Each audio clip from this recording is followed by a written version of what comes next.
다시 한번 본문의 상황을 정리해 보겠습니다. 다윗이 엘라 골짜기 전장에 와보니까 사울왕을 포함하여 모든 이스라엘 군대가 골리앗 때문에 주눅이 들어 있었습니다. 그런 상황인데 오히려 다윗은 하나님의 이름을 모욕하는 골리앗을 보고 두려움보다는 하나님을 위한 거룩한 분노가 올라오지요. 그래서 이스라엘 군사들에게 질문을 합니다. 혹시 저 골리앗을 물리치는 자에게는 어떤 상이 주어집니까? 그러자 그 이야기를 들은 이제 군사들이 다윗에게 이렇게 대답합니다. 골리앗을 죽이는 사람은 왕이 많은 재물을 상으로 주고 왕의 사위를 삼고 또 세금을 면해 주기로 했다. 이렇게 대답합니다. 다윗이 골리앗에게 이겼을 때 얻는 상을 물어본 이유는 그 상을 받기 위한 목적보다 골리앗과 싸우기 위한 명분을 더 얻기 위한 그런 행동으로 봐야 됩니다. 물론 그의 형 엘리압을 포함한 다른 사람들이 볼 때는 하룻강아지 범무서운 줄 모른다는 우리 속담처럼 다윗의 간덩이가 부은 것처럼 보일 수도 있습니다. 그래서 지금 골리앗과 싸우겠다고 하는 이 다윗의 분노가 진짜 믿음에서 비롯된 담대함인지 아니면 철 모르는 소년의 치기 어린 객기인지 아닌지를 우리가 확인해 봐야 되는데, 그러려면 다윗의 현재 모습, 상태가 어떤지를 먼저 저희들이 점검해 봐야 됩니다. 우리가 지금 다윗의 이런 이야기가 헛소리가 아닌 것을 알 수 있는 두 가지 이유가 있습니다. 첫 번째는 그동안 자신이 이런 싸움에 필요한 실력을 충분히 갖추었다는 생각. 또 하나는 더 중요한 이유인데 그건 하나님께서 지금 나와 함께 하신다는 굳건한 믿음이 다윗의 이런 담대함의 바탕이 함께하고 있는 겁니다. 그런 사실을 뒷받침하는 내용이 오늘 본문에 나오고 있죠. 다윗의 고백을 먼저 보겠습니다. 34절과 35절입니다. 다윗이 사울에게 말하되 주의 종이 아버지의 양을 지킬 때 사자나 곰이 와서 양떼에서 새끼를 물어가면 내가 따라가서 그것을 치고 그 입에서 새끼를 건져내었고 그것이 일어나 나를 해하고자 하면 내가 그 수염을 잡고 그것을 쳐 죽였나이다. 여기서 다윗이 자신의 양떼를 위협하는 사자나 곰과 싸웠다고 말하고 있는데 이때 다윗의 나이는 10대 후반입니다. 10대 후반은 아직 어린 티가 채 가시지 않은 그런 나이인데 그런 10대 후반의 소년이 어떻게 곰과 또는 사자와 맞서 싸울 수 있겠습니까? 여러분이 만약에 그 자리에 있다면 여러분은 어떻게 하시겠습니까? 사자나 곰은 자기보다 덩치가 더 큰 동물들을 사냥하는 맹수입니다. 우리가 그런 사자나 곰 앞에 서면 우리는 그저 그들의 먹잇감이 될 뿐입니다. 그런데 그런 사자나 곰을 다윗은 물리치기도 하고 때로는 죽이기까지 했다고 말하고 있습니다. 그런 칼이나 창을 들고 있어도 심지어는 총을 가지고 있어도 상대하기 어려운 그런 맹수인데 아직은 어린 다윗이 어떻게 변변한 무기도 하나 없이 그런 맹수들을 상대할 수 있었을까요? 여기에는 뭔가 비결이 있었을 것이란 말이죠. 우리는 그 비결을 이렇게 추측합니다. 다윗은 엄청나고도 정확한 물매 실력이 있었고 그걸로 사자나 곰을 물리쳤다는 거죠. 조금 뒤에 다윗이 골리앗과 싸울 때 사용하는 무기가 물매인데 이 물매는 정확히는 물인매라고 하는 것으로 끈에 주머니를 달아서 거기에 돌을 넣은 뒤에 이렇게 뱅뱅 돌려가지고 회전력을 얻은 뒤에 목표물을 향하여 던지는 도구입니다. 물매에는 오늘날 양궁이나 또 총처럼 어떤 목표물, 관역을 겨냥할 수 있는 그런 조준 장치가 따로 없습니다. 따라서 물매를 사용하여 정확하게 목표물을 맞추기 위해서는 말 그대로 피나는 연습과 노력이 필요합니다. 분명한 사실은 우리가 믿음이 좋다고 해서 갑자기 없던 실력이 생겨나지 않는다는 거죠. 우리가 배짱이 좋다고 해서 갑자기 실력이 늘어나는 게 아니라는 거예요. 1만 시간의 법칙이 있습니다.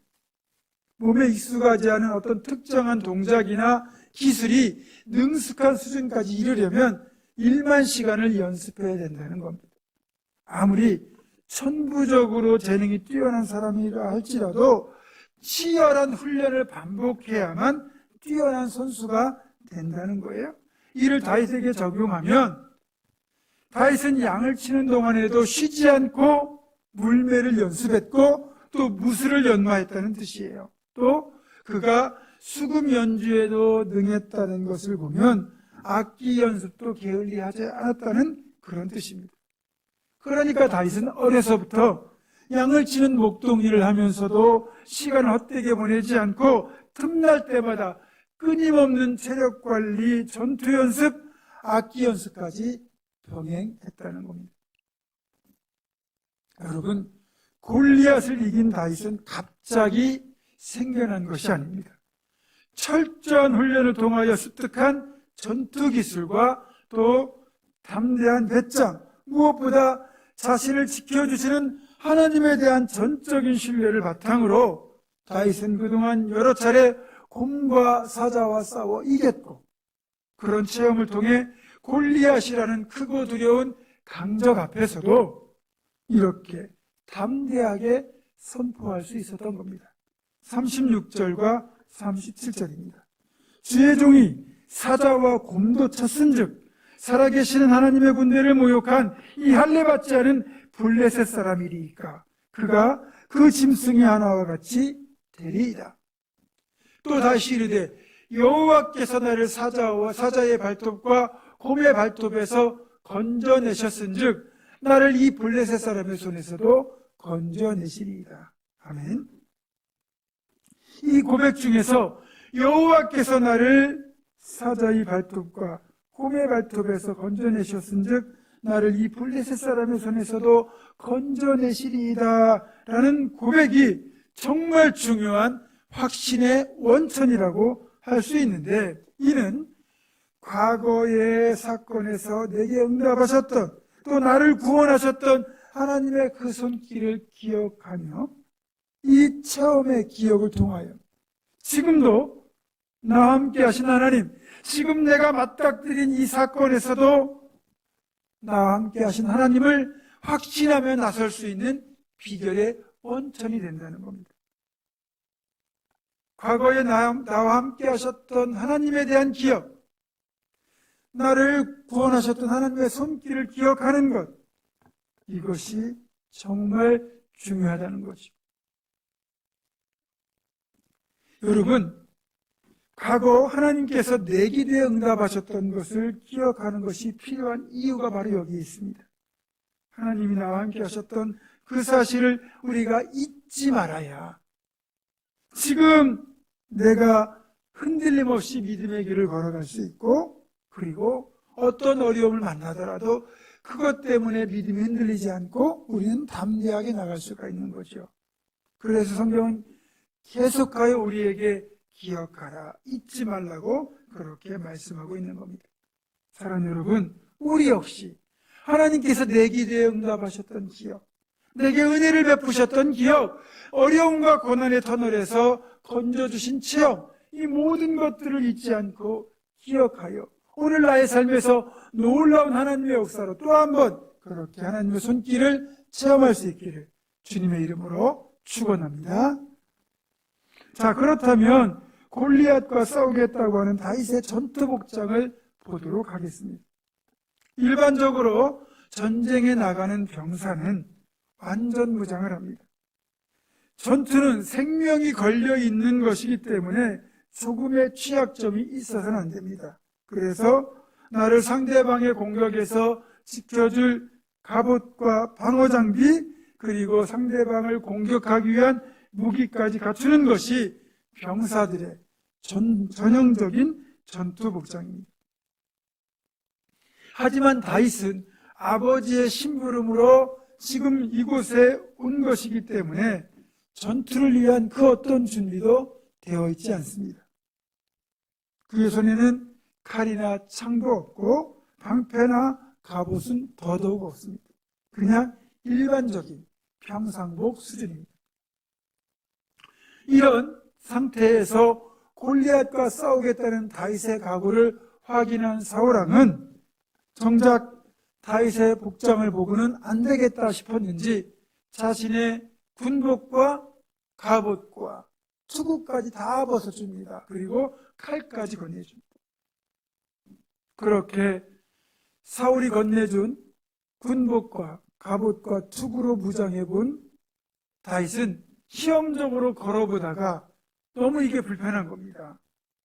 그러니까 그냥 벗어버립니다. 그냥 원래 평상복 수준으로 싸우겠다는 거죠. 쉽게 말해서 지금 다윗은 자기를 지켜줄 강력한 방어수단인 갑옷과 투구를 포기한 겁니다. 그 대신에 다윗이 선택한 것은 손에 막대기를 가지고 시냇가로 가서 물맷돌로 사용할 매끄러운 돌 5개를 골라서 주머니에 넣는 것이었습니다. 여러분, 어떻게 갑옷도 없이 무기도 없이 막대기 하나로 골리앗과 싸울 수 있겠습니까? 어떻게 돌멩이로 골리앗을 이길 수 있겠습니까? 실제로 다윗이 막대기를 들고 자기 앞으로 나온 것을 보게 된 골리앗은 어이가 없어서 이렇게 말할 정도였습니다. 이어지는 뒷부분 43절입니다. 골리앗이 다윗에게 이르되 네가 나를 개로 여기고 막대기를 가지고 내게 나왔느냐. 아마도 이 막대기는 평소 다윗이 양들을 칠 때 늘 가지고 다니던 막대기였을 가능성이 큽니다. 여러분, 이 막대기는 돌멩이만큼이나 흔한 물건이에요. 그러니까 골리앗의 말대로 개를 쫓는 데 쓸 수 있는 몽둥이는 될 수 있을지 몰라도 칼을 든 용사와 싸울 수 있는 무기는 사실 될 수 없습니다. 그런데 정말 다윗은 골리앗과 싸우려고 이 막대기를 들고 나갔습니다. 다윗은 자신을 공격으로부터 지켜줄 갑옷조차 벗어버렸는데 골리앗과 싸울 무기라고는 달랑 막대기 하나일 뿐입니다. 이 장면을 우리가 어떻게 이해해야 될까요? 이 시대에 가장 뛰어난 영성가 중 한 분인 유진 피터슨 목사님이라는 분이 계신데, 유진 피터슨 목사님은 이 장면에서 다윗이 막대기를 들고 시냇가로 가서 물맷돌로 쓸 돌멩이를 고르는 이 모습을 허리를 숙이고 하나님께 기도하는 모습, 이렇게 해석합니다. 다시 말해서 지금 다윗은 하나님의 도우심을 자신의 갑옷으로 삼았어요. 그리고는 자신을 하나님의 손에 들린 막대기로 사용해달라고 기도하고 있다는 거죠. 아무짝에도 쓸모없는 마른 막대기. 만약 이런 막대기가 하나님의 손에 들리면 어떻게 될까요? 우리는 출애굽의 주인공 모세의 이야기를 통해서 사람의 막대기가 하나님의 막대기로 바뀔 때 어떤 일이 일어나는지를 확인할 수 있습니다. 80이라는 노년의 나이, 이스라엘 백성들을 이집트의 파라오의 압제에서 해방시키라는 중차대한 사명을 부여받은 모세가 이제 이 막중한 사명의 길을 떠나려고 할 때, 광야에서 다시 이집트로 돌아갈 때 모세의 손에는 칼이나 창이나 활이 아닌 딱 한 가지, 하나님이 그의 손에 돌려주신 지팡이, 즉 마른 막대기가 들려 있었습니다. 그리스 신화도 그렇고 로마 신화도 그렇고 대부분의 이 신화나 영화에 등장하는 영웅에 대한 이야기를 보면 영웅들은 뭔가 신비한 능력을 지닌 검이나 창, 활 같은 무기들을 가지고 있습니다. 그걸 이용하여 정말 적들을 물리치고 그리고 마침내는 영웅으로 거듭나게 되지요. 그런데 출애굽의 사명을 감당하기 위하여 이집트로 떠나는 모세의 손에는 달랑 막대기 하나 들려 있습니다. 그 막대기 하나 들고 가서 당시 최강대국인 이집트 제국과 그 통치자인 파라오의 군대와 맞서 싸워야 된다는 거예요. 아무리 하나님께서 불꽃 가운데 임재하시고 모세를 친히 만나서 직접 사명을 부여하셨다 할지라도 뭔가 그럴듯한 무기를 모세의 손에 들려주셔야 되는데 하나님은 그 다른 어떤 것도 모세의 손에 들려주시지 않고 막대기 하나만 들려서 보내셨습니다. 그런데 그 막대기는 그 어떤 무기보다 더 강력한 최강의 무기였죠. 모세가 하나님을 온전히 의지하며 나아갈 때, 즉 그가 하나님의 권능의 손에 붙들렸을 때 이 마른 막대기는 그 어떤 것보다 강력한 하나님의 능력의 도구가 되었어요.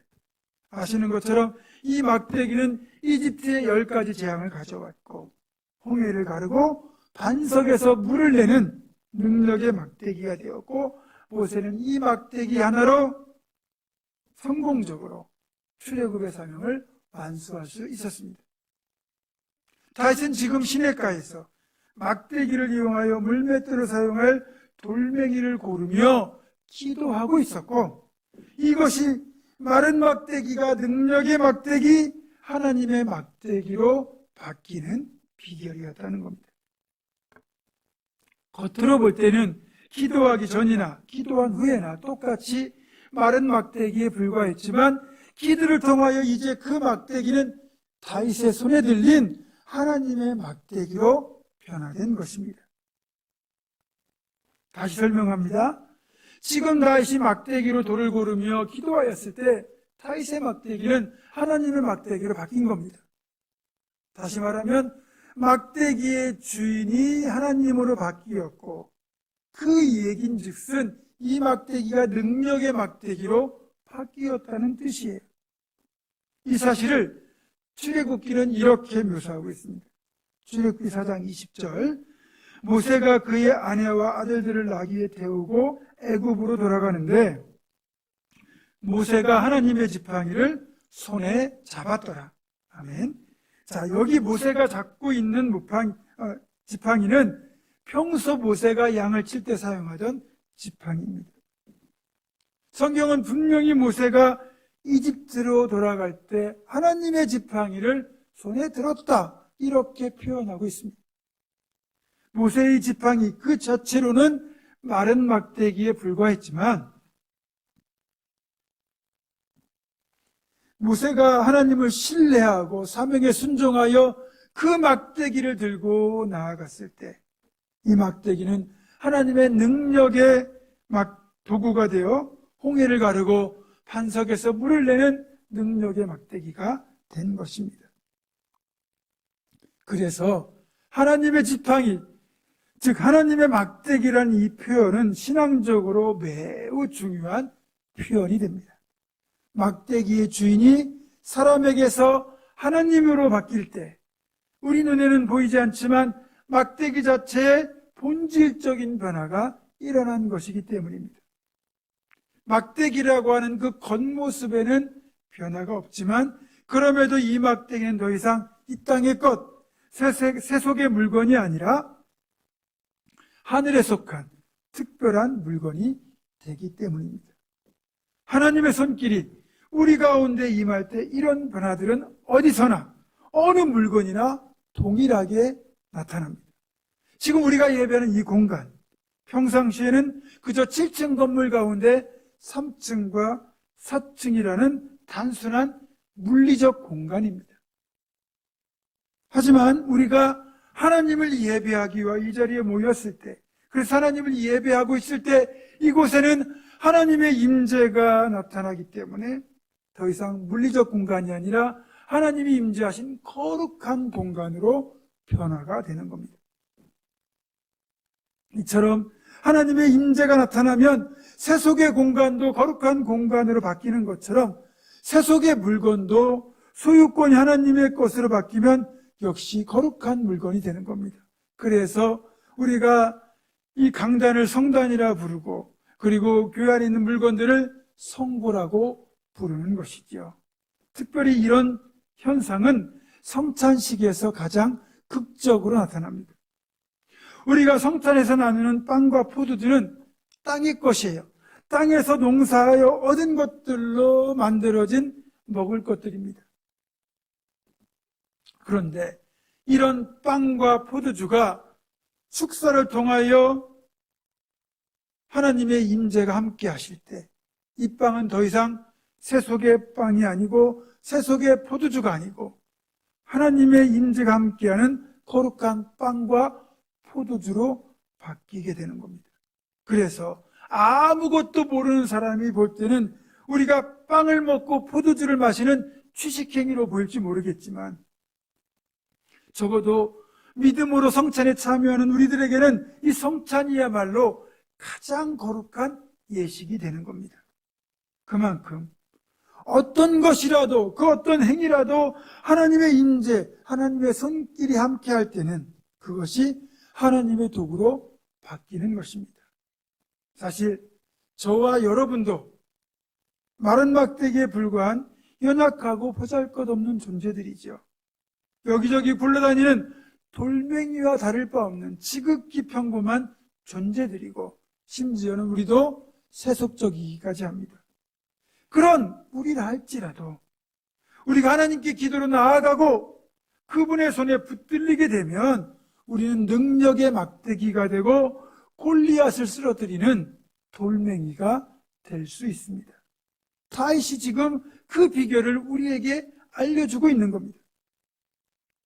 여러분, 기도는 이렇게 이 땅의 것이 하늘의 것으로 마른 막대기가 능력의 막대기가 되는 가장 중요한 것임에도 불구하고 지금 이 시간 그 많은 이스라엘 군대에서 어느 누구도, 어느 한 사람도 기도하지 않고 있었습니다. 오직 한 사람, 다윗만 홀로 기도하고 있었습니다. 다윗만이 막대기로 물맷돌을 찾는 동안 기도함으로써 하나님의 능력을 덧입고 있었습니다. 그렇게 기도하는 다윗이었기 때문에 골리앗의 몸집과 무기에 압도당하지 않았습니다. 오히려 골리앗보다 훨씬 더 크고 강하신 하나님을 볼 수 있었습니다. 그리고 골리앗과의 싸움에서 다윗은 결국 승리하게 되지요. 다윗은 이날 자신의 막대기를 통하여 역사하신 하나님을 떠올리며 이렇게 고백합니다. 시편 23편 4절입니다. 함께 읽겠습니다. 시작. 내가 사망의 음침한 골짜기로 다닐지라도 해를 두려워하지 않을 것은 주께서 나와 함께 하심이라. 주의 지팡이와 막대기가 나를 안위하시나이다. 아멘. 주의 지팡이와 막대기가 나를 지켜주시는 그 놀라운 체험을 다윗은 골리앗과의 싸움에서 정말 생생하게 체험했죠. 여러분, 우리가 살아가는 모든 삶의 자리는 그곳이 어디든지 무엇을 하든 것이든지 늘 골리앗과 대치하고 있는 치열한 영적 싸움이 벌어지는 전장과 같습니다. 그런데 언제까지 골리앗이 무섭다고, 난 마른 막대기에 불과하다고 여기고 두려워하며 떨며 살아가시겠습니까?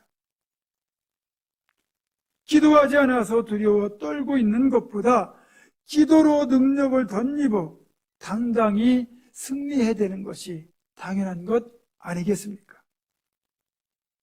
그렇습니다. 마른 막대기만도 못한 우리가 기적의 지팡이가 될 수 있는 비결은 믿음으로 드리는 기도밖에 없습니다. 이건 다윗도 마찬가지이고 이스라엘 군대도 마찬가지입니다. 여러분, 우리에게는 기도가 있습니다. 그 기도를 들으시고 마른 막대기를 능력의 막대기로 바꿔주시는 하나님이 계십니다. 말씀을 정리합니다. 여러분, 기도보다 더 큰 무기는 없습니다. 기도야말로 하나님의 능력이라는 가장 강력한 무기를 얻는 비결이고, 그걸 통하여 우리는 모든 영적 싸움에서 승리할 수 있습니다. 여러분, 그런데 왜 기도하지 않습니까? 왜 그냥 마른 막대기로 살아가려고 하십니까? 우리 모두 더 힘써서 기도의 자리에 엎드리기를 바랍니다.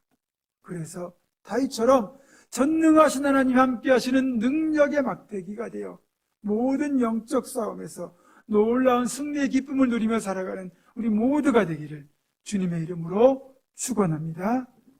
기도하겠습니다. 전능하신 능력의 하나님, 다윗이 갑옷과 칼 대신 기도로 막대기를 들었을 때 마른 막대기가 능력의 막대기로 바뀌고 이를 통해 골리앗을 물리칠 수 있었던 것처럼 우리도 물질이라는 갑옷과 사람의 수단이라는 칼 대신에 기도로 하나님께 나아가게 하옵소서. 그리하여 마른 막대기 같던 내가 하나님의 손에 들린 능력의 막대기로 변화되는 놀라운 역사를 체험하며 모든 영적 싸움에서 승리할 수 있도록 인도하여 주시옵소서. 우리 주 예수 그리스도의 이름으로 기도드립니다. 아멘.